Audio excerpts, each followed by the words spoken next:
अस्सलाम वालेकुम। आज जो टॉपिक हमने डिस्कस करना है ये है लिपिड्स। बेसिकली आज के इस लेक्चर में हम लिपिड्स किन चीज़ों के मिलने से बनता है, फैट और ऑयल, लिपिड के बेसिक यूनिट क्या हैं, ट्राइग्लिसराइड क्या होता है और लिपिड के सोर्सेज और यूजेस, ये चंद एक चीज़ें डिस्कस करनी है। तो सबसे पहली बात, एक सिंपल सी बात आपने याद रखनी। देखो हमने प्रोटीन में भी यही बात कही थी, प्रोटीन आर मैक्रोमोलिक्यूल्स। तो याद रखिएगा लिपिड्स भी मैक्रोमोलिक्यूल्स होते हैं। क्या है जी? Lipids are macromolecules. मैक्रोमोलिक्यूल्स, ये मैक्रोमोलिक्यूल्स होते हैं जो कि बन रहे होते हैं, फॉर्म्ड बाय द कम्बिनेशन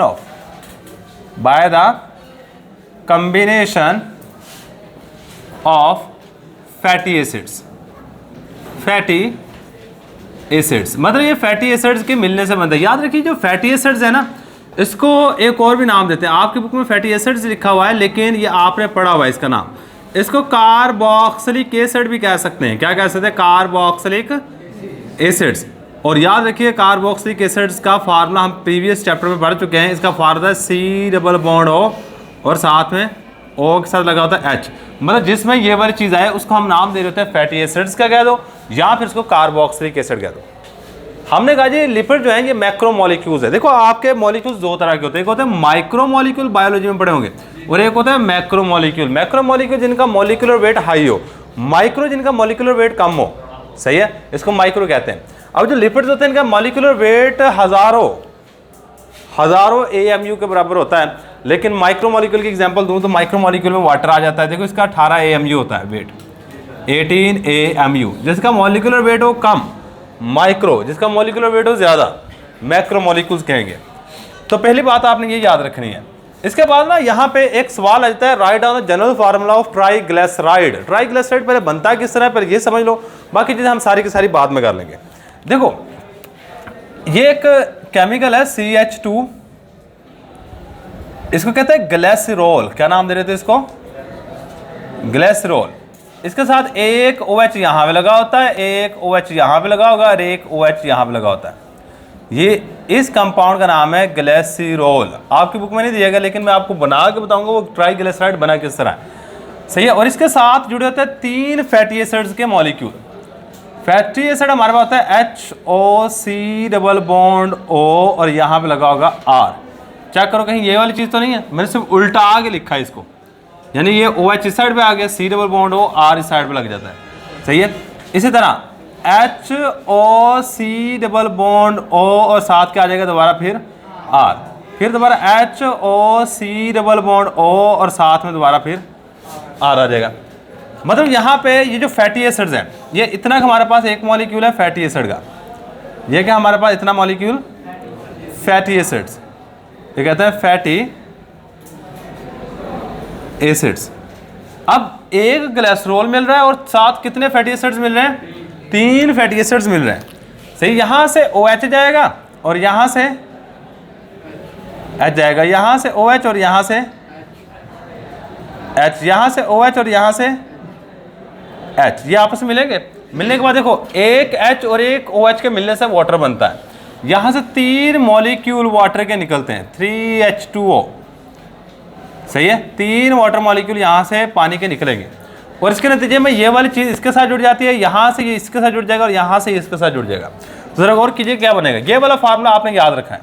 देखो CH2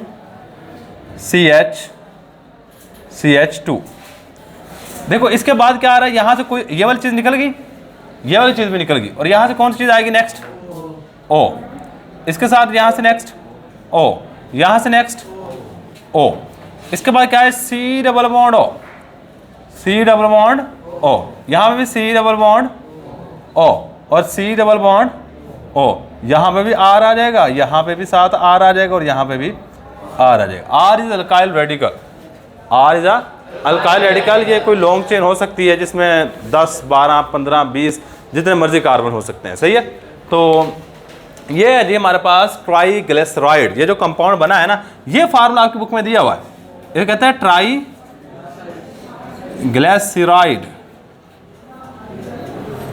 से और यही शॉर्ट क्वेश्चन आता है, write down the general formula of triglyceride.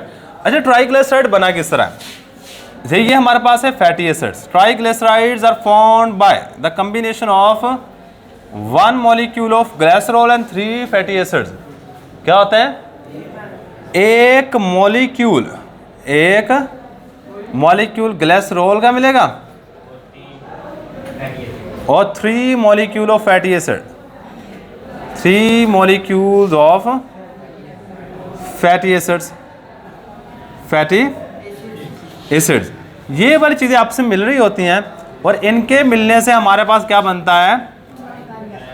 1 molecule of triglyceride, और यहाँ पे 3 वाटर के मॉलिक्यूल निकल रहे होते हैं। ये भी याद रखिएगा, 3 वाटर मॉलिक्यूल्स आर एलिमिनेटेड। ये एक थोड़ा सा इंट्रोडक्शन दिया हुआ है कि पहले ये बताया हुआ है कि fatty acid basically macro molecules हैं, सही है, जो कि बन रहे होते हैं फैटी एसिड के मिलने से। जब एक ट्राइग्लिसराइड की स्ट्रक्चर देखी जाए तो ये बेसिकली मिलकर बन रहा होता है एक ग्लिसरॉल और 3 फैटी एसिड मॉलिक्यूल के मिलने से। अगर आपको पेपर में एमसीक्यू आ जाए, in the formation of triglyceride how many molecules of fatty acids are used, तो याद रखिएगा 3 मॉलिक्यूल फैटी एसिड के यूज़ होंगे। ये बाज़ ऑफ एमसीक्यू आ जाता है। इसके नीचे एक शॉर्ट क्वेश्चन आ जाता है, what is the difference between, what is the difference, क्या फ़र्क है, कहाँ पे difference between fat and oils. Fats और ऑयल्स में क्या फ़र्क है? ये पास पेपर में काफ़ी दफ़ा शॉर्ट क्वेश्चन आ चुका है।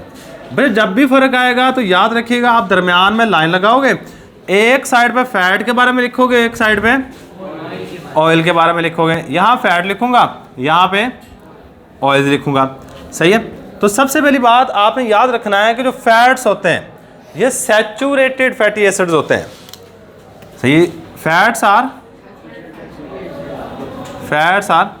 Triglyceride of triglycerides of saturated fatty acids, fatty acids. अच्छा याद रखिएगा, सैचुरेटेड फैटी एसिड्स किसको कहते हैं? ऐसे कंपाउंड जिसमें कार्बन कार्बन के दरम्यान में हमेशा बॉन्ड है सिंगल, उसको कहेंगे सैचुरेटेड। उसको क्या कहेंगे? सैचुरेटेड। जबकि जो ऑयल्स हैं, ऑयल्स क्या होंगे? Oils are triglyceride of unsaturated fatty acids, unsaturated fatty acids. मतलब यहाँ पर अगर देखा जाए कार्बन कार्बन के दरम्यान में डबल बॉन्ड होगा या कार्बन कार्बन के दरम्यान में ट्रिपल बॉन्ड होगा। इस चीज़ को हम नाम दे रहे होते हैं unsaturated fatty acid, fatty acid. जगह अगर कार्बन के अंदर डबल या ट्रिपल बॉन्ड आ जाए तो अनसैचुरेटेड, अगर सिंगल बॉन्ड हो तो सैचुरेटेड। अच्छा जो फैट्स होते हैं ना, ये रूम टेम्परेचर 25 डिग्री सेंटीग्रेड, जो आजकल है ना हमारा मौसम, जिसको मोतदिल मौसम कहते हैं, ना बहुत ज़्यादा गर्मी हो ना बहुत ज़्यादा सर्दी हो, उसको मोतदिल मौसम कहते हैं। इस टेम्परेचर पर अगर देखा जो घी होता है, फैट्स को घी भी कह सकते हो, वो सॉलिड फॉर्म में होता है, जबकि ऑयल लिक्विड फॉर्म में होते हैं। ऑयल जितने भी हैं, बेशक सरसों का तेल जितनी मर्जी सर्दी आ जाए वो लिक्विड फॉर्म में ही रहता है, सही है। तो फैट्स क्या होते हैं? Fats are solid at room temperature, at room temperature, ये रूम टेम्परेचर पर सॉलिड होते हैं। और oils are liquid, oils are liquid at room temperature, ये रूम टेम्परेचर पर लिक्विड्स होंगे। ये क्या होंगे? लिक्विड होंगे। अच्छा फैट ज़्यादा इस्तेमाल करने से मुख्तलिफ बीमारियां होती हैं, तो ये क्या कहते हैं? काज डिजीज, काज डिजीज, ये बीमारियों की वजह बनता है। Do not cause any disease, do not cause any disease, ये बीमारियों की वजह नहीं बनता। अच्छा कोई हार्ट पेशेंट हो ना, उसको डॉक्टर हमेशा कहता है कि आपने घी वगैरह इस्तेमाल नहीं करना, आपने ऑयल्स इस्तेमाल करने। जो घी होते हैं ये इंसानी जिस्म में जाकर शरीर में फंस जाता है कोलेस्ट्रॉल की फॉर्म में और हार्ट अटैक की वजह बनते हैं, सही। इसलिए उनको घी से मना कर देते हैं। और ऑयल आपको पता है जितना मर्जी टेम्परेचर हो जाए ये सॉलिड के सॉलिड ही रहते हैं, सॉरी ऑयल्स लिक्विड के लिक्विड ही रहते हैं, सही है। अमूमन जो हार्ट पेशेंट होते हैं उनको ऑयल इस्तेमाल करने की इजाज़त दी जाती है कि आप ऑयल इस्तेमाल करो, घी जितना हो सके आप रहने दो। अच्छा, अगर एग्जांपल देनी हो तो आप एग्जांपल भी दे सकते हो। फैट की एग्जांपल होती है बटर, क्या, बटर, मक्खन। और इसके आपने काफ़ी सारे ऑयल्स पहले भी पढ़े हुए हैं, सही है। सनफ्लावर ऑयल, कोकोनट ऑयल, सही है, आलमंड ऑयल, सनफ्लावर ऑयल्स, सही है, मस्टर्ड ऑयल, जितने भी आपकी अपनी मर्जी है, जितनी मर्जी एग्जांपल दे दो। इसके बाद नेक्स्ट हमारे पास जो चीज़ आ रही है बच्चे वो है फैटी एसिड्स। क्या चीज़ है? Fatty acids. अब फैटी एसिड्स मैंने बता दिए हैं कि basically fatty acids are carboxylic acid. इसमें फंक्शनल ग्रुप होगा C+O वाला, सही है। और फैटी एसिड्स क्या है? बिल्डिंग ब्लॉक हैं किसके? लिपिड्स के। तो यही बात यहाँ पे लिखूंगा कि fatty acids are building blocks of lipid. Fatty acids are building blocks of lipid, blocks of lipids. ये लिपिड्स के बिल्डिंग ब्लॉक हैं। एंड और ये क्या करते हैं जी? They are consist of long chain saturated और unsaturated carboxylic acid and they consist, ये मुश्तमिल होते हैं लॉन्ग चेन सैचुरेटेड, जिसमें सिंगल बॉन्ड होते हैं, याद रखिएगा, एंड अनसैचुरेटेड। अनसैचुरेटेड का मतलब जिसमें डबल या ट्रिपल बॉन्ड हो, unsaturated carboxylic acid, carboxylic acids. और याद रखिएगा ये पास्ट पेपर में शॉर्ट क्वेश्चन के तौर पे डेफिनेशन भी आ चुकी है और इसके फार्मूले भी आ चुके हैं। बच्चे मैं अगर एग्जांपल की बात करूँ ना इसके फैटी एसिड्स के, तो बच्चे एग्जांपल में हमारे पास 2 एग्जांपल यहाँ बुक में प्रोवाइड की गई हैं, तो हम वही 2 एग्जांपल को यहाँ पे लिखेंगे, एक आधी एग्जांपल और भी बता दूंगा। बच्चे आपकी बुक में 2 एग्जांपल दिए हैं, एक दिया जी पाल्मेटिक एसिड, और इनका फार्मूले आपको लाजमी आना चाहिए। ये एमसीक्यू में बाज़ दफ़ा आ जाते हैं और बाज़ दफ़ा इनका फार्मूला लिखने के लिए आ जाते हैं। और एक है जी स्टीरिक एसिड, स्टीरिक एसिड, सही है। अब देखो पाल्मेटिक एसिड दोनों में एक चीज़ कॉमन है, CHCOOH, ये दोनों में कॉमन है। इसमें भी CHCOOH। देखो ये वाला कार्बोक्सिलिक ग्रुप है, ये वाला ग्रुप COOH, सही है। तो अब यहाँ पे पाल्मेटिक से याद रखिएगा 15 और स्टीरिक से याद रखिएगा 17। पाल्मेटिक से 15 और स्टीरिक से 17। और आपने आगे क्या करना, हाइड्रोजन के स्तर लगाना है। देखो 15 का डबल करोगे 30 और एक और ऐड करो 31 बनेगा। 17 का डबल करोगे 34 और एक और ऐड करोगे 35। इस तरह हाइड्रोजन याद रख लीजिएगा। C15H31COOH पाल्मेटिक एसिड का फार्मूला है, C17H35COOH हमारे पास फार्मूला है स्टीरिक एसिड का, सही है। इसके बाद हमारे पास लास्ट वाली चीज़ आ जाएगी लिपिड के हवाले से, बट वो है sources and uses of lipid. Sources and uses of lipids. और याद रखिए लिपिड्स को अगर मैं आम जुबान में कहूँ तो बच्चे आप इसको नाम दे सकते हैं आयल्स और घी वगैरह। आयल्स और घी वगैरह ये आपको पता होना चाहिए कहाँ कहाँ से हम हासिल करते हैं, कहाँ कहाँ पे हम इस्तेमाल कर रहे होते हैं। अच्छा, अब यहाँ पे ना पहले चंद एक प्रॉपर्टीज दी गई हैं लिपिड्स की, मतलब आयल्स वगैरह की ना चंद एक प्रॉपर्टी दी गई हैं। भाई अगर लिपिड्स की प्रॉपर्टीज़ की बात की जाए, लिपिड्स की किस चीज़ की, प्रॉपर्टीज़ की, तो ये चंद एक प्रॉपर्टीज़ आपने जहन में बिठा लीजिएगा। प्रॉपर्टीज़ कौन कौन सी प्रॉपर्टीज हैं लिपिड्स की? बस ये पानी में हल नहीं होते, मतलब आप ऑयल वगैरह को उठा के पानी में डाल दो तो ये हल नहीं होते। ये इनसॉल्युबल होते हैं इन वाटर, सही है। इंसोलेटर होते हैं हीट के, मतलब इससे हरारत नहीं गुजर सकती। इंसोलेटर होते हैं हीट के, मतलब जिस तरह ये लकड़ी वगैरह इसमें से हरारत नहीं गुजर सकती, सेम लिपिड है, लिपिड में से भी हरारत नहीं गुजर सकती। इसी तरह ये इंसोलेटर होते हैं इलेक्ट्रिसिटी के, इंसुलेटर ऑफ इलेक्ट्रिसिटी। और इसके अलावा हमारे पास बचे जो लिपिड्स हैं, ये सारे सारे मैक्रोमोलिक्यूल भी इसकी प्रॉपर्टी है कि ये सारे सारे क्या होते हैं, मैक्रो मॉलिक्यूल्स। काफ़ी सारी प्रॉपर्टी लिख सकते हैं लेकिन इतनी बहुत है। अब कुछ चीज़ ऐसी जो कि आपने पहले पढ़ी हुई लिपिड जहाँ पाए जाते हैं, आप ना इस तरह की एक स्ट्रक्चर पढ़ी हुई है बायोलॉजी में, मुझे बताइए किस चीज़ की स्ट्रक्चर है, ये आपने बायोलॉजी में पढ़ी हुई है।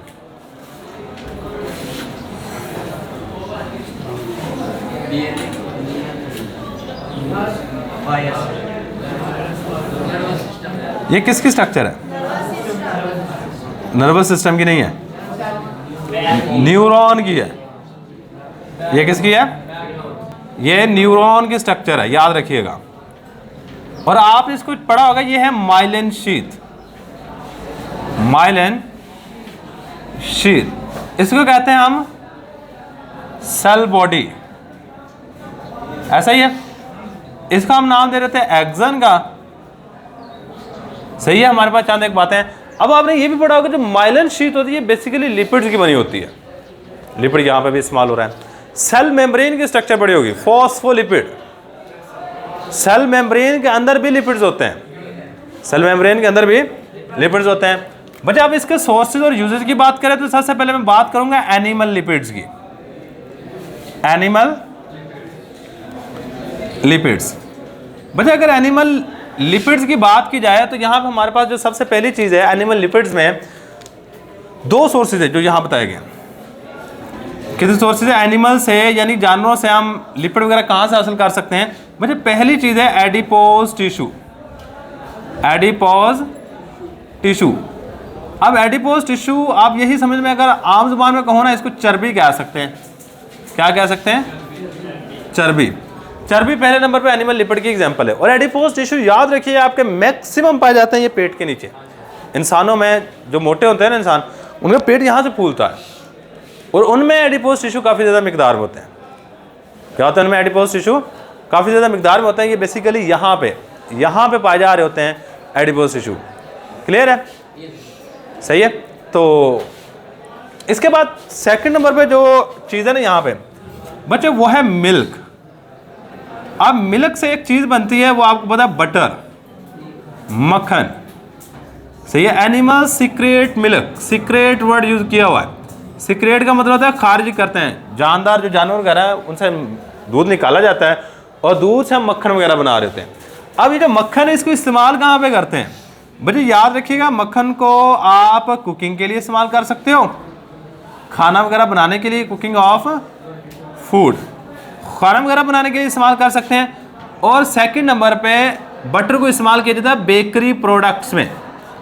किसमें? बेकरी प्रोडक्ट्स, मतलब मिठाई वगैरह बनाने के लिए। यह है जी हमारे पास एनिमल लिपिड्स के सोर्सेज और इसके इस्तेमाल कहाँ कहाँ पे इस्तेमाल हो रहे हैं। इसके बाद आ जाओ, एक और भी चीज़ वो एनिमल लिपिड्स के अंदर ही आ रही है, मैं उसको इसी के साथ ही लिखूंगा। बच्चे एनिमल लिपिड्स को सोप फॉर्मेशन, सोप इंडस्ट्री में साबुन बनाने के लिए इस्तेमाल कर रहे होते हैं। सोप इंडस्ट्री में किस काम के लिए यूज करते हैं? सोप फॉर्मेशन, साबुन वगैरह बनाने के लिए इस्तेमाल करते हैं। अगर पुराने ज़माने की बात की जाए उस वक्त क्या करते थे, ये चर्बी वगैरह लेके, राख को लेके दोनों को आपस में मिला के गर्म करते थे, इससे साबुन बन जाता था। लेकिन वो साबुन अब आप इस्तेमाल करने के काबिल समझ लो कि है ही नहीं है। अब जो तरीकाकार है अब भी यही है, लेकिन अब वो राख की बजाय ना सोडियम हाइड्रोक्साइड, क्योंकि राख के अंदर ये वाली चीज़ पाई जाती है थोड़ी मिकदार में, आज सोडियम हाइड्रोक्साइड को लेके और इसके बाद ये कोई भी ऑयल वगैरह लिपिड वगैरह लेके उसको मिला के आप कभी ना साबुन लेकर, जो साबुन के लक्स वगैरह कोई भी लो, उसके पीछे इंग्रेडिएंट लिखे होते हैं और उसके पीछे काफ़ी सारे ऑयल लिखे होते हैं। आलमंड ऑयल, सही है, ओलिव ऑयल, ये ऑयल, वो ऑयल, सही है। बेसिकली जो उस साबुन की प्राइस होती है वो ऑयल के लिहाज से है। अगर कोई ऑयल महंगा है वो साबुन की कीमत ज़्यादा है, अगर कोई ऑयल सस्ता है तो साबुन की कीमत कम होती है, सही है। तो ये एक सिंपल सी बात याद रखिएगा। और जब साबुन बनता है इन दो चीज़ों को मिला के, सोडियम हाइड्रोक्साइड जिसको कास्टिक सोडा कहते हैं, ये आसानी से मिल जाता है मार्केट से, और ऑयल वगैरह को मिला के गर्म करते हैं ना, बेसिकली दो चीज़ें बनती हैं। एक बनती है ग्लिसरीन, और ग्लिसरीन वही जब मुँह वगैरह पकता है ना तो आप उसको इस्तेमाल करते हो, ये वही है। तो ग्लिसरीन बनती है, सेकंड नंबर सोप बन रहा होता है। दोनों की दोनों चीज़ें प्रोडक्ट वैल्यूएबल है, दोनों के दोनों बाहर मार्केट में भेज देते हैं। और प्योर सोप जिसमें कोई चीज़ बाहर से ऐड ना की जाए, ना रंग ऐड किया जाए, ना कुछ ऐड किया जाए, वो आप इस्तेमाल करने के काबिल भी नहीं है, उसमें बदबू आती है बेसिकली। अब सोप में से खुशबू लाने के लिए सोप का बेसिक फंक्शन सफाई करना है, सही है। उसमें खुशबू डालने के लिए उसमें परफ्यूम वगैरह डाले जाए, परफ्यूम से मराज जो खुशबू उसमें डाली जाती है, सही है, तो ये एक सिंपल सी बात आप अपने जहन में रख लीजिएगा। अच्छा, इसके बाद सेकंड नंबर में हम बात करेंगे प्लांट्स लिपिड। हम कहाँ से प्लांट से लिपिड्स हासिल कर सकते हैं? जब प्लांट लिपिड्स की बात की जाए तो मैंने आपको बता रखा है कि प्लांट्स भी लिपिड्स का सोर्स है। मसलन आप जितने भी ऑयल के नाम आते हैं, mesela coconut oil, olive oil कहते हैं जैतून के तेल को, olive oil, Carnot oil, sunflower oil, oil, palm oil, mustard oil, और क्या, कोकोनट लिख लिया, और क्या, पीनट ऑयल, पाम खजूर के तेल को कहते हैं मस्टर्ड ऑयल, ये सरसों के तेल को कहते हैं जो घरों में अमूमन सर पे लगाने के लिए इस्तेमाल, पीनट ऑयल, किसका पीनट किस कहते हैं, मूंगफली कहते हैं, सही है। तो आलमंड ऑयल भी, बादाम का तेल, यार जितने भी आते हैं ना आप लिख लीजिएगा, जब आप पेपर में बैठोगे ना तब आपको नहीं पता चलेगा ये कौन से आ रहे हैं। सही, ये सारे के सारे ऑयल्स कहाँ पे इस्तेमाल होते हैं बच्चे? इसका सिर्फ अमूमन जो इनका यूजेस हैं बच्चे, use for the formation of food, use for cooking of food, खुराक वगैरह बनाने के लिए इनको इस्तेमाल कर रहे होते हैं। और लास्ट वाली चीज़ है मेराइन लिपिड्स।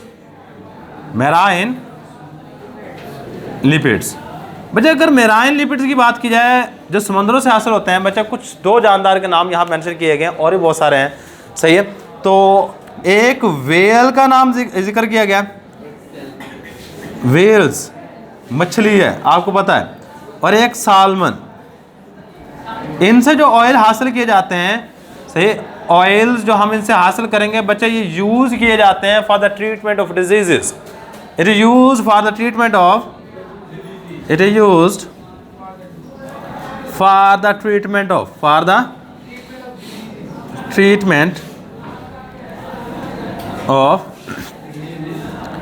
डिजीजेस, बीमारियों के इलाज के लिए इस्तेमाल किया। याद रखिए दोनों की दोनों मछली किस्में, वेल्स और साल्मन, और इनसे और दुनिया में हर एक चीज़ से ऑयल बनाया जा सकता है। याद रखिएगा हर एक चीज़ से ऑयल पैदा किया जा सकता है, सही है।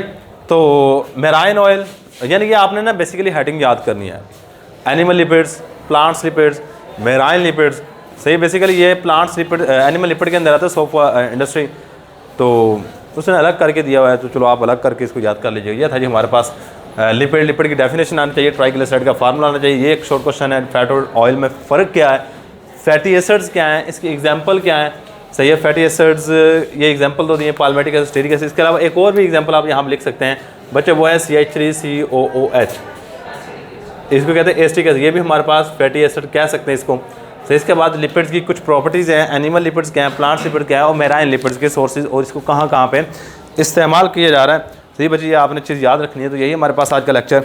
अल्लाह हाफिज़।